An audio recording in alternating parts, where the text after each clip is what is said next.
name's Natalie Thurmond. I am a nurse practitioner student for the Auburn University Nursing School, and I'm doing a modified head-to-toe assessment, HEENT with cranial nerves, interwoven, musculoskeletal, and neuro. This is my patient.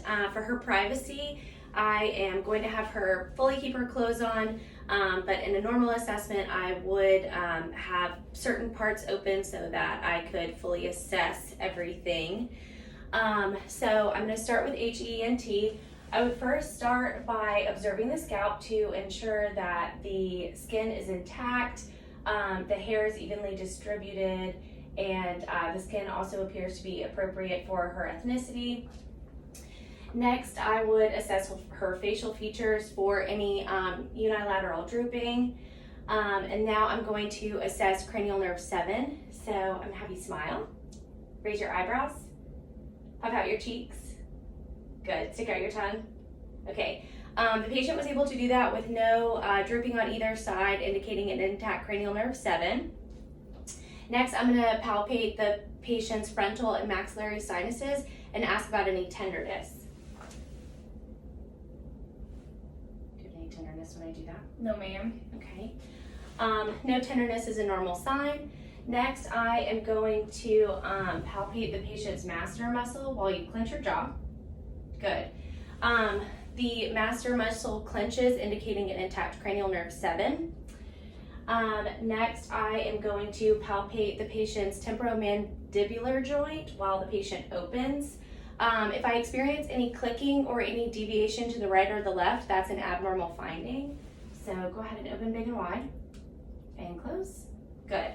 No clicking, and also I would ask the patient if you experience any pain. No, ma'am. Okay, that's a normal finding. Now I'm going to palpate the lymph nodes, starting with the preauricular, the postauricular, the anterior cervical chain, the posterior cervical chain, the supraclavicular, and the infraclavicular. I do not palpate any of her lymph nodes. An abnormal lymph node would be hard, bullet-like and fixated, or fluid-filled and movable. But the patient's lymph nodes are not palpable. Next, I am going to assess the external structure of the eyes. So her eyelids are intact, her eyebrows are even, the eyelashes are, there's no missing eyelashes. The patient's iris is brown, the sclera is white, the lacrimal duct appears to be patent, and the patient's pupils are equally dilated. Next, I would use the Snellen eye chart to assess the patient's visual acuity. This is also assessing her cranial nerve 2. I would stand back first I would ask the patient if she wears contacts or glasses. Then I would have the patient stand 20 feet away from the eye chart and have her read as far down the chart as she could, indicating her visual acuity. 20/20 is a normal vision. Next, I am going to assess cranial nerves 3, 4, and 6. I'm gonna have you cover your left eye, and using only your right eye, not your face, I want you to follow my pointer.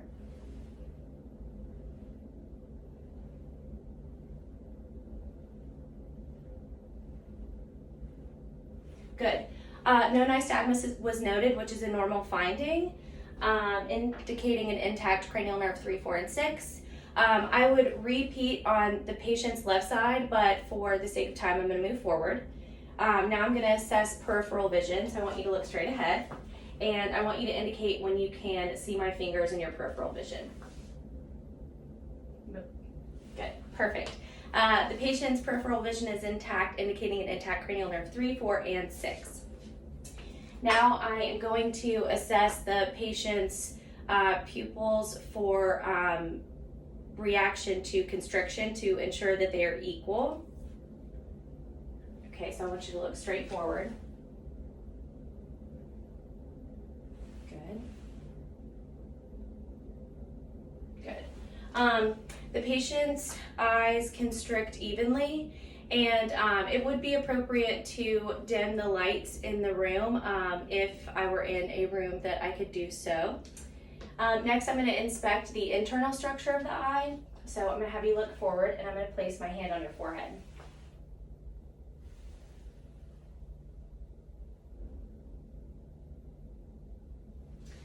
So I was able to visualize the red reflex, the fundus of the eye, and also the blood vessels. There does not appear to be any opaqueness or cloudiness, indicating that the patient doesn't have cataracts. That's a normal finding. Next, I'm going to move on to the ears. First, I'm just going to visually inspect the ears. The patient doesn't have any edema, no erythema. There's also no nodules. I'm going to pull down on the patient's, up on the patient's ear and ask if she experiences any pain. Nope. No, perfect. Now I'm going to test cranial nerve 8 in the patient's hearing. I'm going to whisper in your ear and I want you to repeat back what you hear. Okay. 8. Okay.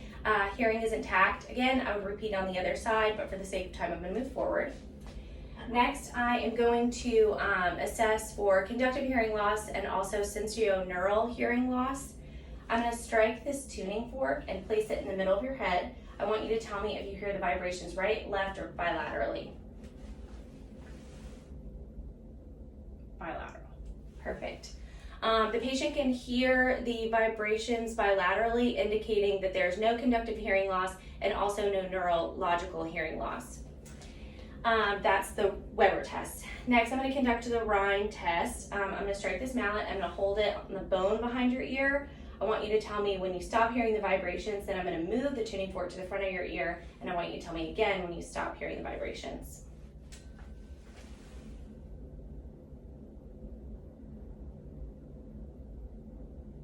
No.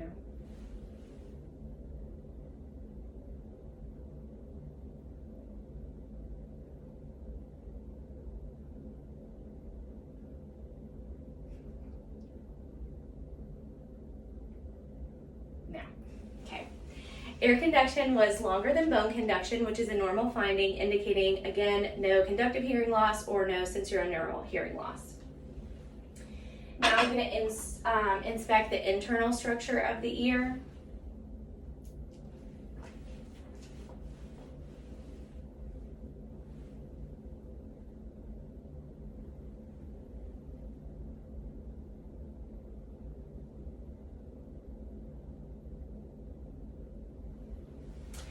So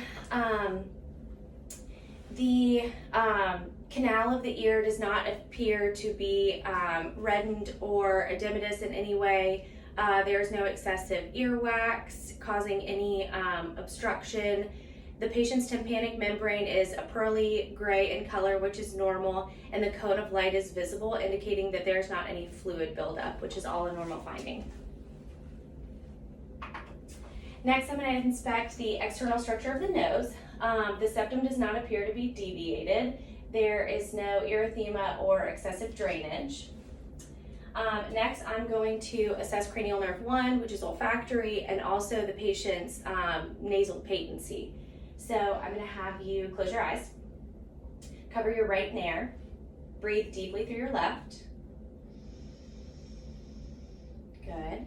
The patient's nairs are patent. Now I'm going to hold something up to your left nostril, and I want you to indicate the smell to me. Alcohol. Perfect. Cranial nerve 1 is intact. Now I'm going to inspect the inside of the patient's nose. Look up for me. Perfect.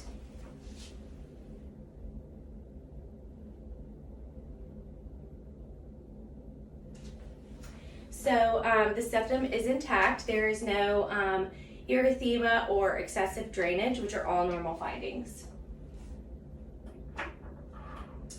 Okay, next I am going to move on to the neck.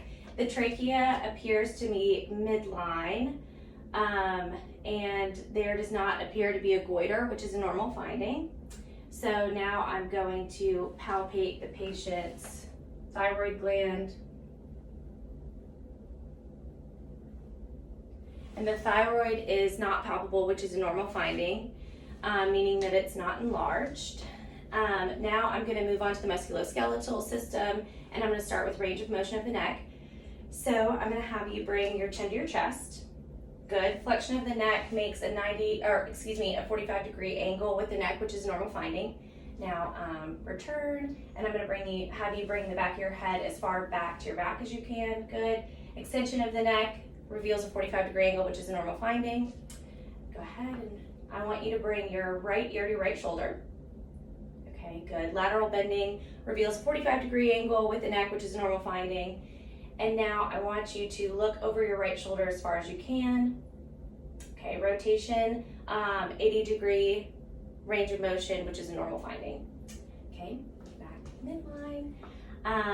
Now I'm going to just assess the upper body. The shoulders appear to be even bilaterally. The muscle mass is evenly distributed. There doesn't appear to be any atrophy or hypertrophy. The skin is intact, warm, and appropriate for the patient's ethnicity. There's no edema and no open scars or any bleeding. Moving down to the patient's hands, all 10 digits are intact. The patient does not have any Bouchard's nodes indicating any osteoporosis, which is a normal finding.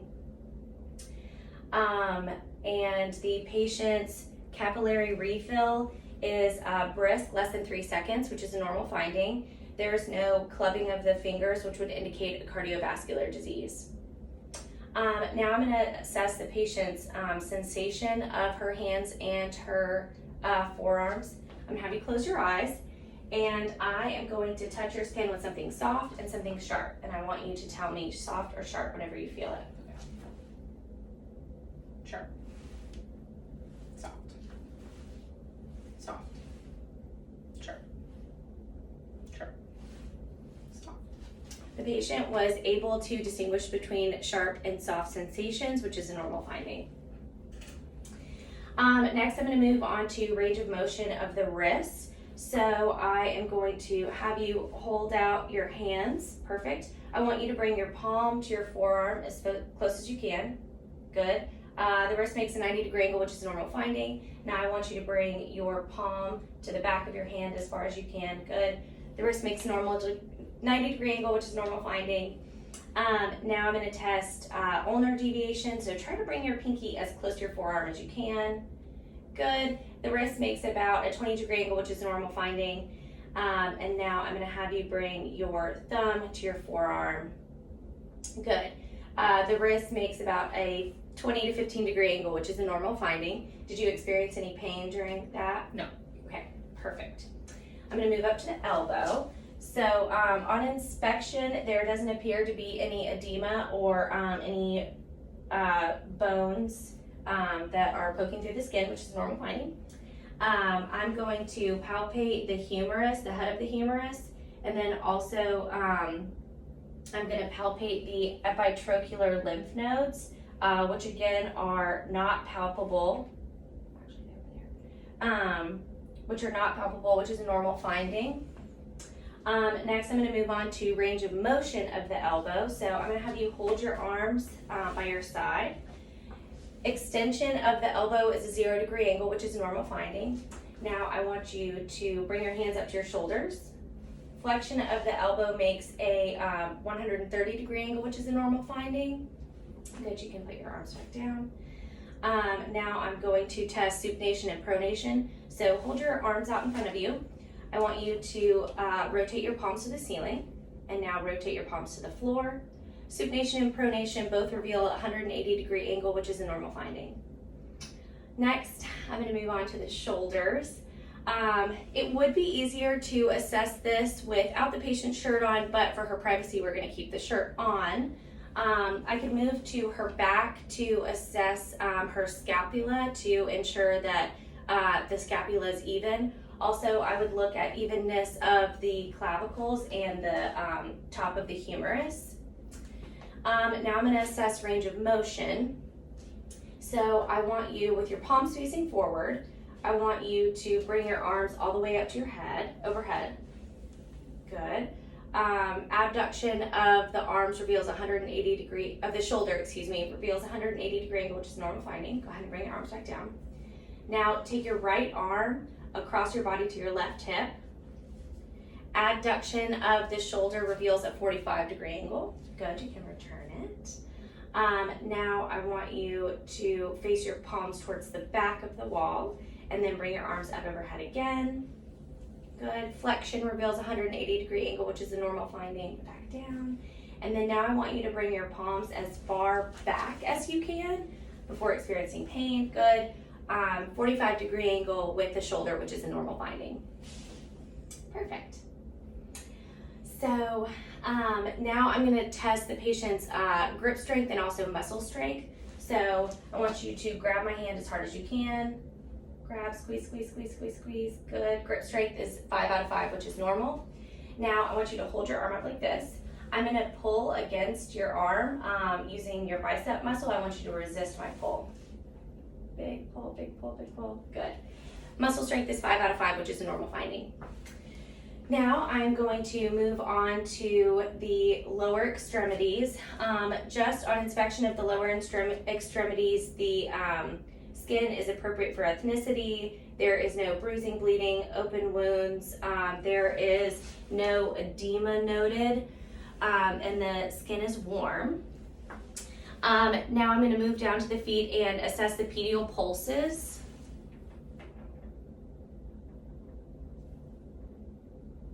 Pulses are +2, which is a normal finding.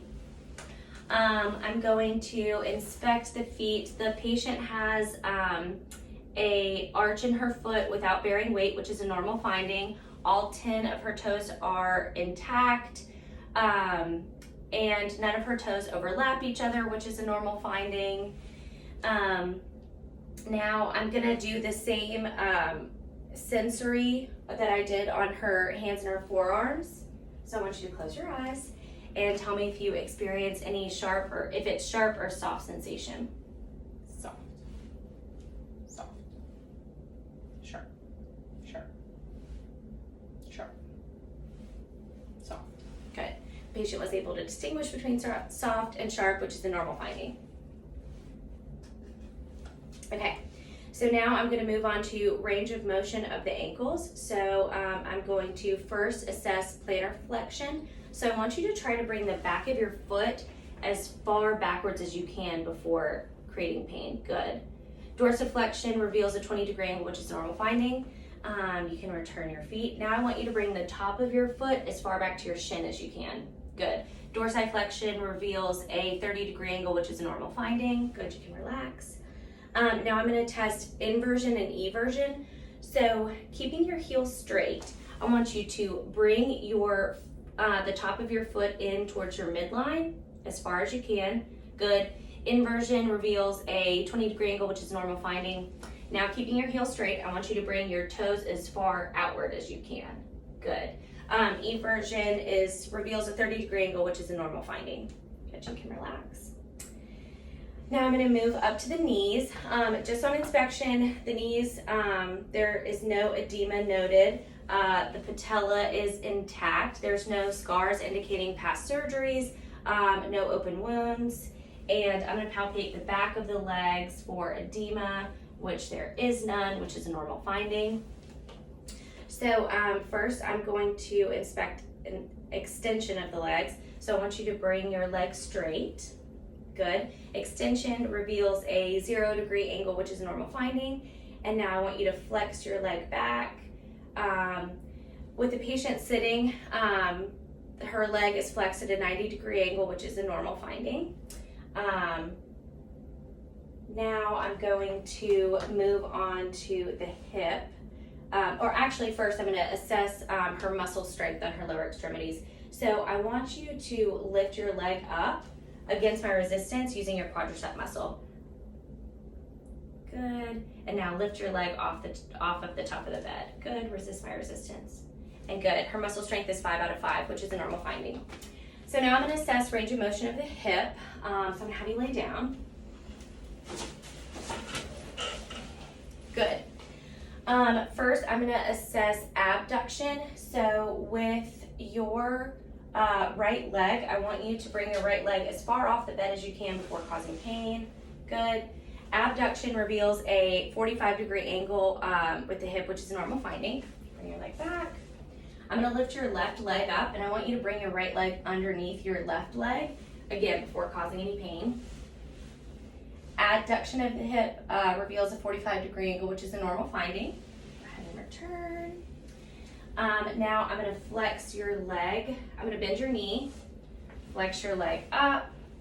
So flexion of the knee is a 130-degree angle, and also flexion of the hip is a 130-degree angle, which is a normal finding. Go ahead and return back down. Now I'm going to inspect internal and external rotation. So I'm going to flex your leg at 90 degrees. And I want you to bring your heel as far inward as you can without moving your knee. Inward. In towards your body This like way. that. Yep. Mm-hmm. Good. The hip makes a 40-degree angle, which is a normal finding. Now bring your heel to the outside of your body before causing pain. Good. The hip makes a 30-degree angle, which is a normal finding. Now I'm going to have you straighten your leg. And I'm going to bring the leg to a 40 to 70-degree angle and ask the patient if she experiences any pain. Do you have any pain in your lower back? Nope. Okay, good. If the patient experienced pain between 40 and 70 degrees, that would indicate a sciatic nerve injury, but the patient did not experience that, which is a normal finding. I would test on both sides, but for the sake of time, I'm going to move forward. So I'm going to have you stand up.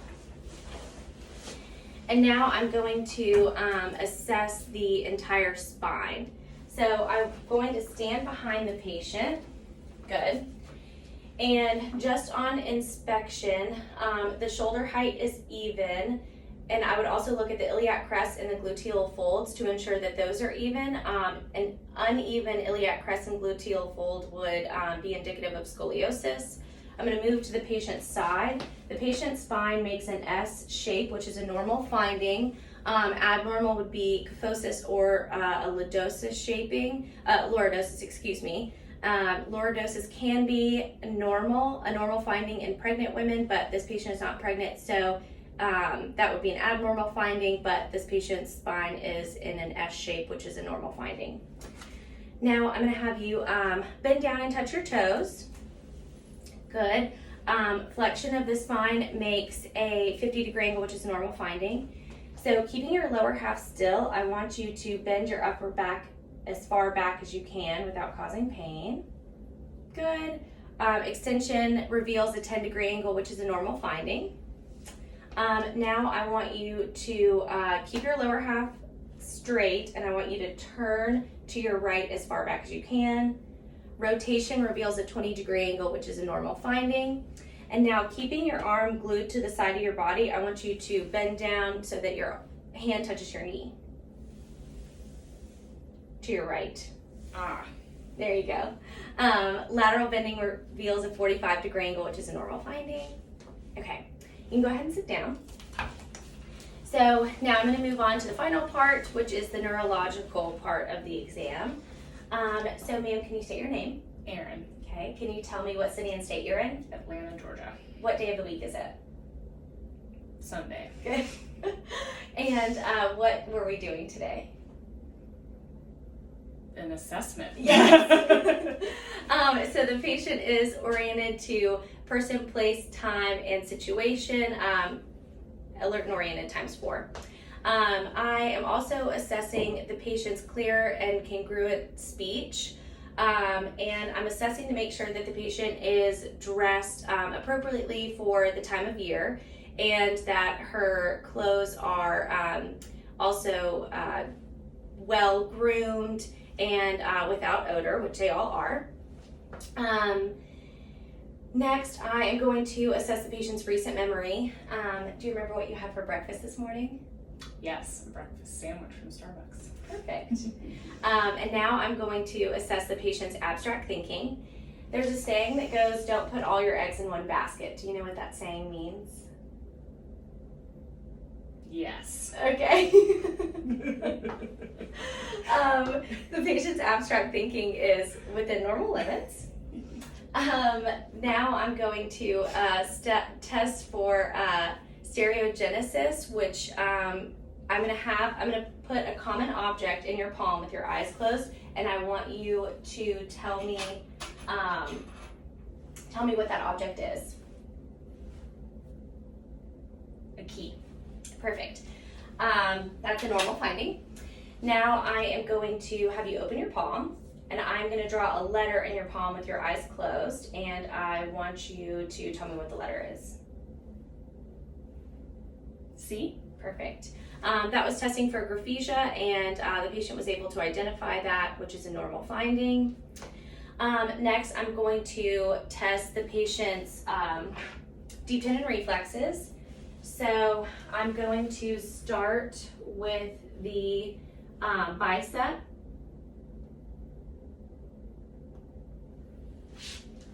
The brachioradial.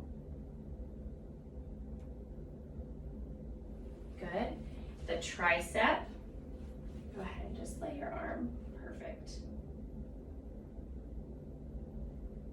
Good. And relax. Next, the patellar. Careful with that one. No, either of them, they just might kick you. Okay. Good. Pretty brisk. Very Lower. brisk reflex. And now the Achilles. Okay, perfect.